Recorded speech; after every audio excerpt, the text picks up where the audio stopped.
ಉದ್ಯೋಗದ ಬಗ್ಗೆ, ಕನ್ನಡಿಗರ ಬಗ್ಗೆ, ಭಾಷೆ ಬಗ್ಗೆ ಹಗಲು ರಾತ್ರಿ ನಾವು ಹೋರಾಟ ಮಾಡ್ತೀವಿ. ಕರ್ನಾಟಕದಲ್ಲಿ ಹಿಂದಿ ಭಾಷೆಯನ್ನ ಯಾಕೆ ಕಡ್ಡಾಯವಾಗಿ ತೆಗಿಬೇಕು ನಮಗೆಲ್ಲ ಖುಷಿ ಆಯ್ತು ಕರ್ನಾಟಕದವರು. ಆದರೆ ಇತ್ತೀಚೆಗೆ ಬಿಜೆಪಿ ಪಕ್ಷದ ಮುಖಂಡರು ಹಿಂದಿ ಪರವಾಗಿ ಹೇಳಿಕೆಯನ್ನು ಕೊಟ್ಟಿದ್ದಾರೆ. ಅವರೆಲ್ಲರೂ ಕೂಡ ಈ ನಾಡ ದ್ರೋಹಿಗಳು, ಕನ್ನಡ ದ್ರೋಹಿಗಳು. ಒಂದು ಒಬ್ಬ ಕರಂದಾಜೆ ಕನ್ನಡದ ದ್ರೋಹಿ, ಒಬ್ಬ ಸುರೇಶ್ ಕುಮಾರ್ ಕನ್ನಡದ ದ್ರೋಹಿ, ಒಬ್ಬ ಕಾಗೇರಿ ಕನ್ನಡದ ದ್ರೋಹಿ, ಮತ್ತೆ ಒಬ್ಬ ಯತ್ನಾಳ್ ಕನ್ನಡದ ದ್ರೋಹಿ. ಹೊರಟ್ಟಿಯವರನ್ನ ಒಬ್ಬ ಪ್ರಬುದ್ಧ ರಾಜಕಾರಣಿ ಹೊರಟ್ಟಿಯವರು ಇವತ್ತು ಈ ಹಿಂದಿ ಪರವಾಗಿ ಮಾತಾಡ್ತಾರೆ ಅಂತ ಹೇಳಿದ್ರೆ, ದೊಡ್ಡ ದೊಡ್ಡ ಉದ್ಯಮಿಗಳು ಯಾರಿದಾರೋ ನಿಮ್ಮಲ್ಲಿ ಇರುವಂತ ಎಲ್ಲ ಇದನ್ನು ಕೂಡ ಬದಲಾವಣೆ ಮಾಡಿ ಕನ್ನಡಮಯ ಮಾಡಿ, ನಾವು ಕನ್ನಡ ಪರ ಹೋರಾಟಗಾರರು ನಾವು ಯಾವತ್ತೂ ಕೂಡ ಪಕ್ಷಾತೀತ ಕನ್ನಡಿಗರ ಗೌರವವನ್ನು ಉಳಿಸುವಂತ ಕೆಲಸವನ್ನ ಮಾನ್ಯ ಮುಖ್ಯಮಂತ್ರಿಗಳು ಮಾಡಿದ್ದಾರೆ, ಶಿಕ್ಷಣ ಮಂತ್ರಿಗಳು ಮಾಡಿದ್ದಾರೆ, ಸರ್ಕಾರ ಮಾಡಿದ್ದಾರೆ. ಯಾವುದೇ ಕಾರಣದಲ್ಲೂ ಸರ್ಕಾರ ಯಾರ ಒತ್ತಡಕ್ಕೂ ಮಣಿಬಾರದು ಅಂತ. ಈ ಕೂಡಲೇ ಯಾರು ಹಿಂದಿ ಪರವಾಗಿ ಯಾರ್ಯಾರು ಮಾತಾಡಿದಾರೋ ಎಲ್ಲರೂ ನಿಮ್ಮ ಮಾತನ್ನ ವಾಪಸ್ ತಗೊಳ್ಳಿ.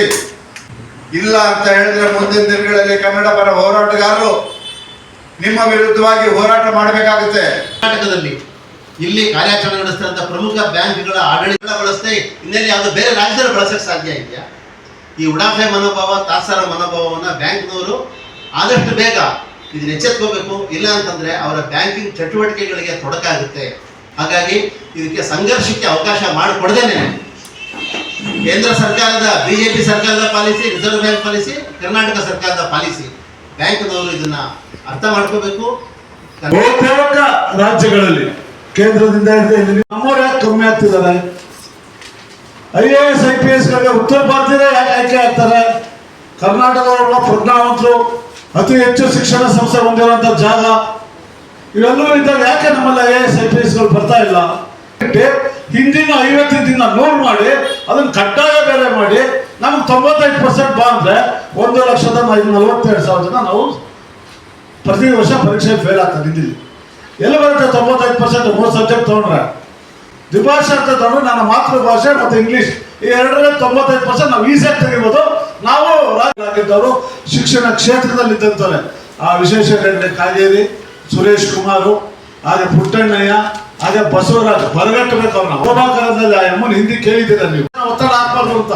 ಇವೆಲ್ಲವೂ ಇದ್ದಾಗ ಇವ್ರದೇ ಸರ್ಕಾರ ಈ ಶೋಭಾ ಕರಂದ್ಲಾಜೆಗೆ, ಬಸವರಾಜ್ ಹೊರಟ್ಟಿಗೆ ಹೇಳ್ಬೇಕು. ಪಕ್ಕದ ರಾಜ್ಯರು ಆಳ್ತಾ ಇದ್ದಾರೆ, ಕಿತ್ತಿ ಒಗ್ದಿದ್ದಾರೆ ಹಿಂದಿನ. ಮರಾಠಿ ಮತ್ತು ಇಂಗ್ಲಿಷ್ ಎರಡೇ ಸಬ್ಜೆಕ್ಟ್ ಇದೆ.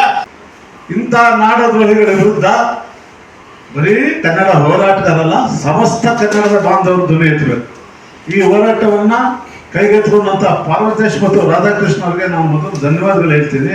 ನಿಮ್ಮದರಿಂದ ನಮಗೆ ಕೈ ಜೋಡಿಸ್ತೀವಿ ಅಂತ ಹೇಳ್ತಾ, ನಾವು ಅವ್ರ ಜೊತೆಲಿ ಹಿಂದಿಯಲ್ಲೋ ಮತ್ತೊಂದು ಭಾಷೆಯಲ್ಲೂ ಮಾತಾಡಬೇಕಾದಂತ ದುಸ್ಥಿತಿ ನಿರ್ಮಾಣ ಆಗಿದೆ.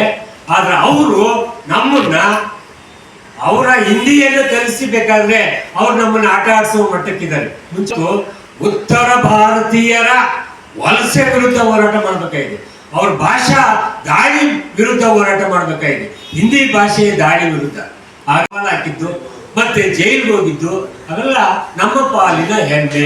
ಹೋರಾಟಗಾರರು ಕೂಡ 7 ಕೋಟಿ ಜನಕ್ಕೆ ಹೋರಾಟಗಾರರು ಮುಂದಿನಲ್ಲೇ ಅವರ ರಾಷ್ಟ್ರ ಹುಟ್ಟಿದ ಅಂಗವಾಗಿ ಸಾಲಗೊಂದು ನೇತೃತ್ವದಿಂದ ದೊಡ್ಡ ಮಟ್ಟದ ಹೋರಾಟ ಮಾಡುವಂತ ಕೆಲಸ ನಾವು ಮಾಡ್ತೀವಿ. ದ್ವಿಭಾಷಾ ಸೂತ್ರದ ಘೋಷಣೆ ಆಗಿಲ್ಲ. ನಮ್ಮ ಸರ್ಕಾರ ಇವಾಗಲೂ ಅವರಿಗೆ ಜವಾಬ್ದಾರಿ ಇದೆ. ಅದನ್ನ ಮುಂದಿನ ಶೈಕ್ಷಣಿಕ ವರ್ಷದಿಂದ ಜಾರಿ ಆಗಬೇಕು.